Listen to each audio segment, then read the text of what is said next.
years. I love requests. You did. I love requests. And I would tell people, oh, I don't have the record, but I'll bring it in next week. And they told me about it. And then they would leave, and I'd dig it up, and I'd put it on. You surprise them with it. Yeah. So why did you like requests? Did they come? Because it helps you know what the people want to hear. Yeah. So you didn't have this kind of like.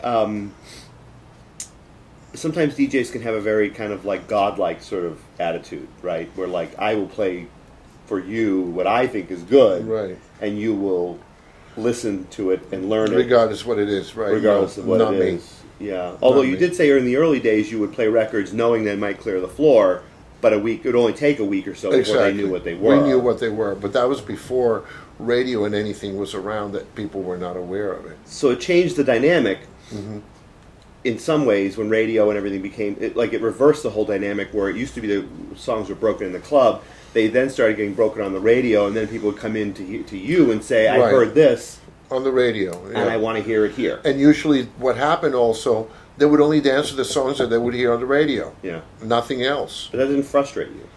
No. No. No, there was no purpose in it. Well, because there's a lot more out there that they aren't hearing, right? Right.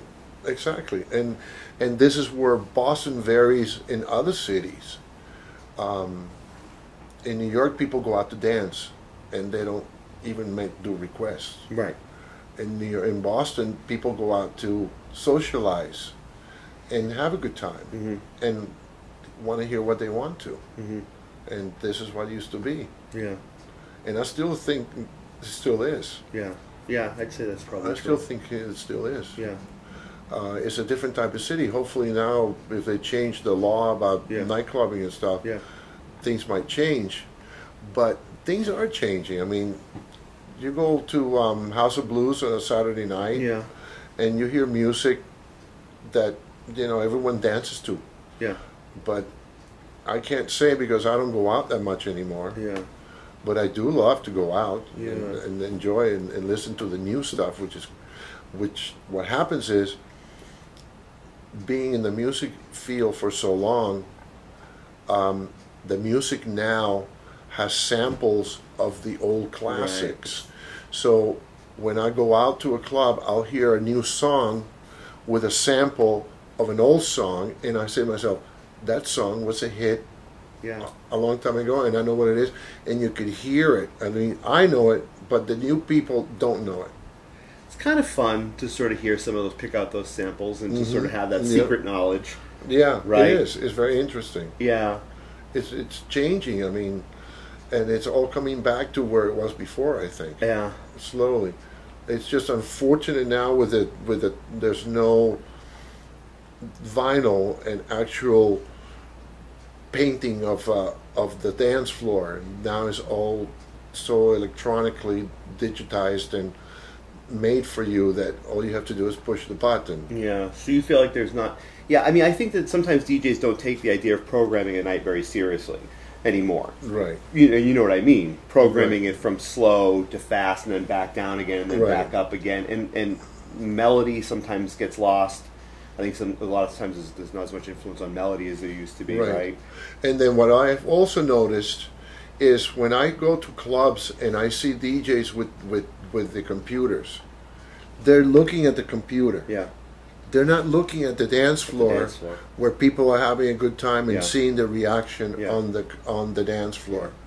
And I have spoken with DJs that are focused on the computer, and I talk to them, and then hey, no, and then they just turn around, talk to you, and then they go back to the computer. They don't take notice on the dance floor what people are doing. They don't understand that they're in a club to have a good time, to drink. And that's all the other club is, to make money and drink. Yeah. And at the same time, have a good time and remember and come back. And interact with clients, interact with your people that you're having a good time with. Yeah. And just like you, the last time I saw you on Sunday night, we go out and dance with the people. Yeah. I mean, that's the whole idea. I have a real tendency to want to go out there and dance with people. Of course. But I don't know a lot of DJs who did that. No, I mean, you completely I can't help myself. Of course not. I don't see why not. Yeah. And even up in the DJ booth dancing, but to actually go outside and dance with the people. And the reason I like to request was people told me what they like to hear, and that way people you talk to people, and they tell you what is happening. And I mean, when I did the Latin nights, I used to get a lot of requests from, you know, Latin music is not just one style. There's all these Latin different styles of countries, you know, different music from all these different countries, and you have to not only play salsa, merengue, and bachata, you have to play also boleros and other things to entertain the complete crowd, not just, oh, I'm here to play music for myself and you're going to listen to me. No, you go play music for the people, and that's what makes me happy. Yeah, I remember doing songs and doing mixes and turning the music completely off and everybody singing to the song, "Unbreak My Heart." I try to do that sometimes at tea, but they don't really know what I'm trying to do. And they just think something's wrong with the sound, and I'm like, they're not quite there. You have to go like this. Yeah, yeah, they're not quite there sometimes. And go like this. Yeah, you're hoping that they're going to figure it out, but they don't always figure it out. And many times I remember playing music to full dance floors where they all, you hear the whoa. Yeah. And when that happens, you just get covered with goosebumps. Yeah. I mean, that's the feeling. It is a good feeling. That's the feeling you look for. And now you've done a few nights recently in New York where you've played 45s. Just 45s. Just 45s. Which must be really interesting for you, right? To go all the way back to 45s. Let me tell you this much. The first time I went there to the club is a very small neighborhood club called the Bowery Electric. And the DJ booth was maybe 4 by 5 with turntables, computer, and the mixer in the middle. The turntables, I had a deja vu of life because the turntables, the variable speed was sticky. So if you touched it barely, it would slow down completely. The monitor speaker was way over here, so far the way covered with coats you couldn't hear the monitor. It was not a dance club, it was just a place to go play music. It was incredible. I mean, it was like stepping back in time. And I literally got deja vu from the whole thing. What were the crowds like? Were they older or were they all ages? The crowd was in their 30s, neighborhood people, black, Hispanic, and a few Americans, you know, that I could tell. But they were all there to listen to the different music, the old 45s, and to actually see us mixing the 45s like we used to. Because we didn't have, you know, variable speed. We did get variable speed eventually, but it was, and it's not dancing. It was just music to hear music. Right. But there's an immediacy to it, right? An analog kind of quality that feels very immediate. Oh yeah, you have to figure out, you know, the beats where they're going to change at a spot where they're going to change, and that's where you cross it over.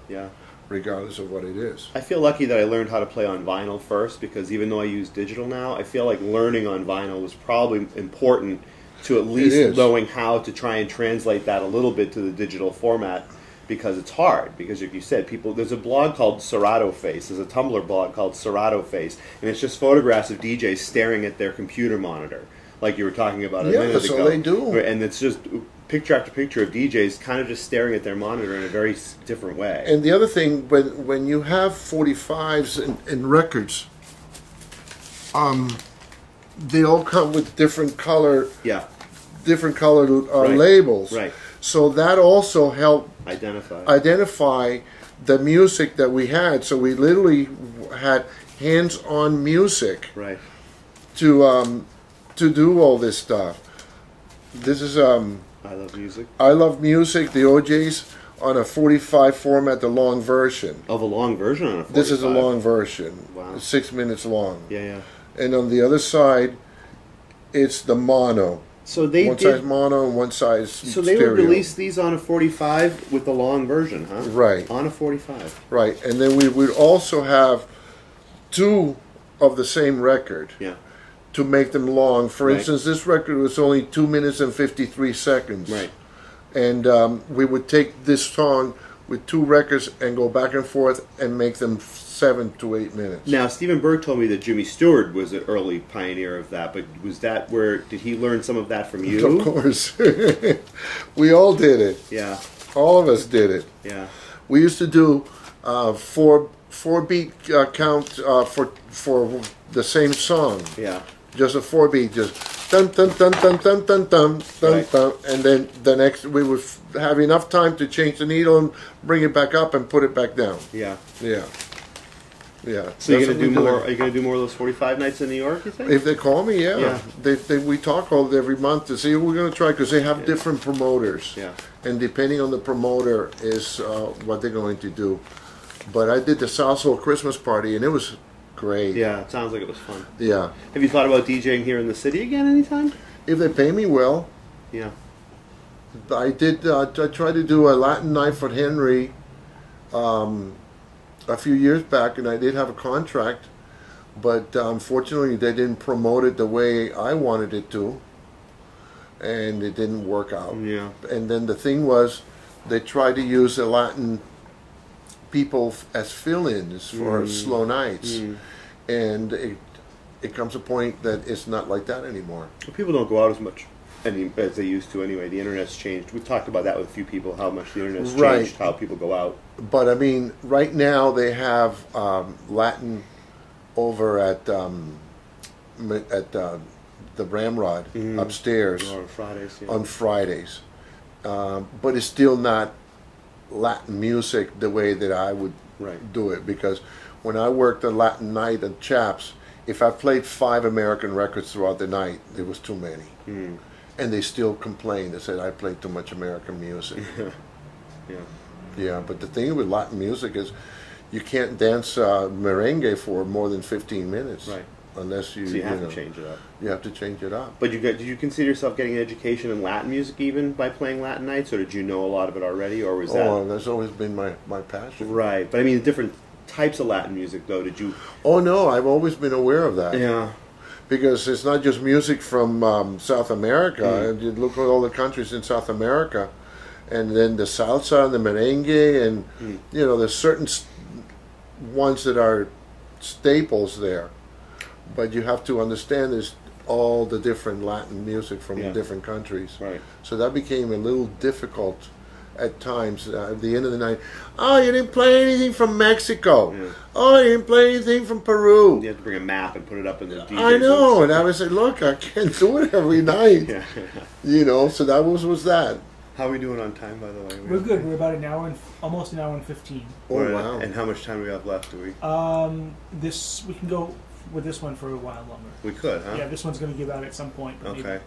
Well, I'm trying to think of what else we want to cover. I mean, we've covered a lot. Anything you can think of that you wanted to mention that we haven't talked about, really? I mean, there was we didn't talk about Jimmy Stewart coming from being from a wealthy family. Jimmy Stewart used to go to MIT.